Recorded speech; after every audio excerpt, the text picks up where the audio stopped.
Tried this amazing shimplanchi amti. Trust me, this is game changer. So first thing first, we are giving our shimpल्या a good boil, making sure they are perfect for our amti. And once they are boiled, आपण त्यांना extract करून घेऊया.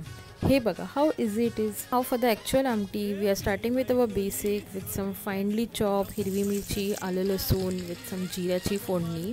Then we'll add चिरलेला कांदा, हलका reddish होईपर्यंत fry करून घ्यायचा आहे. चवीनुसार मीठ आणि थोडंसं हळद आणि मसाला घालून मिक्स करून घ्यायचं. Now it's time to add our secret ingredient carry and the star of our dish शिंपल्या. We are adding them together and letting all the flavors mingle.